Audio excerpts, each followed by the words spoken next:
Hey Prime members, are you tired of ads interfering with your favorite podcasts? Good news! With Amazon Music, you have access to the largest catalog of ad-free top podcasts included with your Prime membership. To start listening, download the Amazon Music app for free or go to amazon.com/ad-free podcasts. That's amazon.com/ad-free podcasts to catch up on the latest episodes without the ads. On today's Smart 7, the Grenfell Fire report is published, US acts on Russian election interference, and much more. It's Thursday, 5th of September. It's International Charity Day, and happy birthday, Michael Keaton. The Smart 7. It's news, but not the news.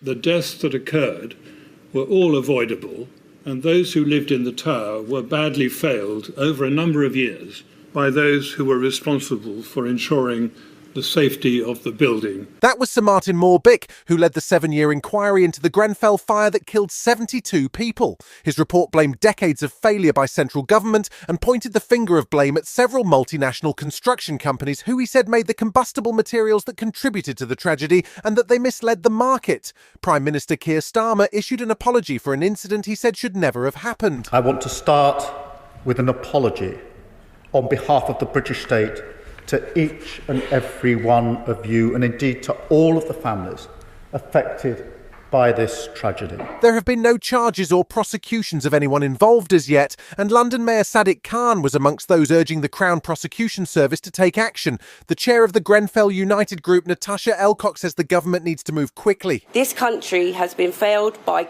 governments of all political persuasions. Our expectation is your government will break old habits and implement all the recommendations made by Sir Martin Moore-Bick's report.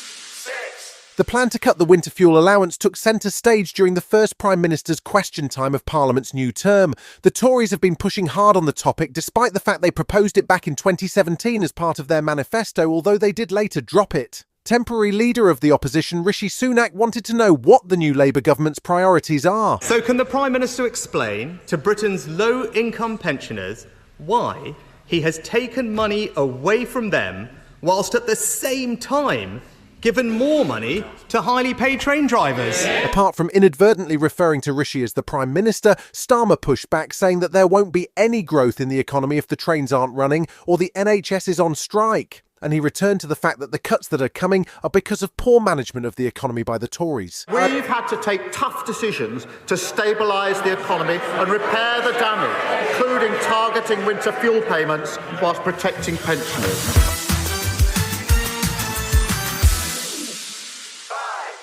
The idea that Russia might be trying to interfere in the US presidential election probably won't come as a shock to anyone. However, at least this time, the US Justice Department seems to be taking the idea of election interference more seriously. US Attorney General Merrick Garland has convened an election threat task force, and he announced a series of sanctions for Russia today as the source of election meddling schemes. The Justice Department says the state-backed Russian media outlet has spent at least $10 million through a third party, recruiting American online influencers to disseminate Russian talking points and disinformation. He also warned about activity from Iran and China and pledged to protect those involved in the US election process. These cases are a warning.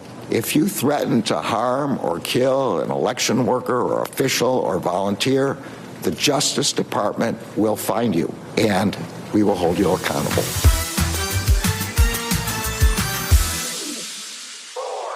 Fans of Tory leadership contest will be relieved to hear that there are still almost 2 months left before a new leader is selected.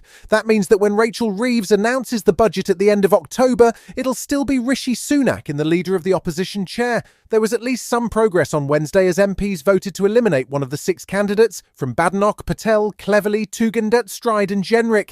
They're scheduled to vote again next week to select a final 4 for the Tory party conference. Bob Blackman, the new chair of the 1922 committee, broke the news to Priti Patel. As a result of the ballot, Priti Patel is eliminated from the contest, and there'll be a further ballot next Tuesday to reduce the list from 5 to 4 candidates. Still to come on today's Smart 7, Amy Adams gets night bitchy and Katy Perry probably spills too much tea. Right after this. The new Boost Mobile network is offering unlimited talk, text, and data for just $25 a month for life. That sounds like a threat. Then how do you think we should say it? Unlimited talk, text, and data for just $25 a month for the rest of your life? I don't know. Until your ultimate demise. What if we just say forever? Okay. $25 a month, forever. Get unlimited talk, text, and data for just $25 a month with Boost Mobile forever. After 30 gigabytes, customers may experience slower speeds. Customers will pay $25 a month as long as they remain active on the Boost Unlimited plan. Welcome back.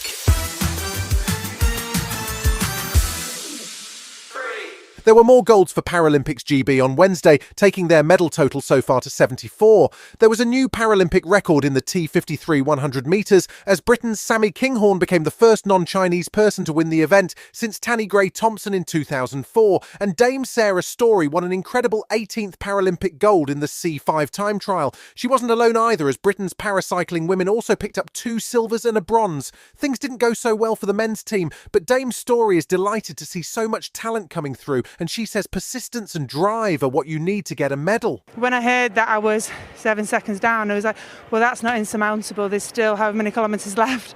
Yeah, it's about hunting someone down almost pursuit style, and just that you can't see that person. But as I started to see cars ahead of me from other riders, that's obviously a fantastic carrot in the interim, and then you just got to empty the tank to the finish.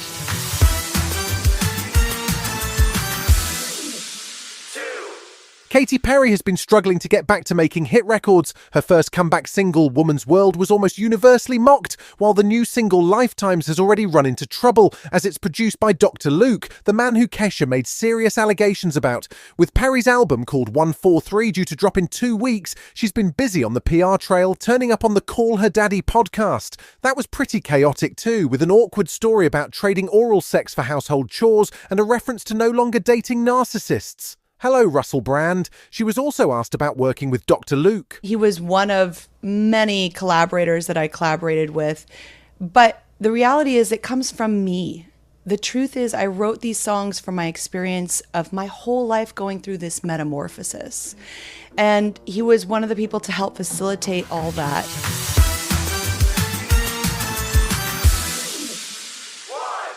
Amy Adams' new movie is certainly different. Firstly, it's called Night Bitch, not your normal Hollywood title, and secondly, it sees her transform into a dog and eat dog food.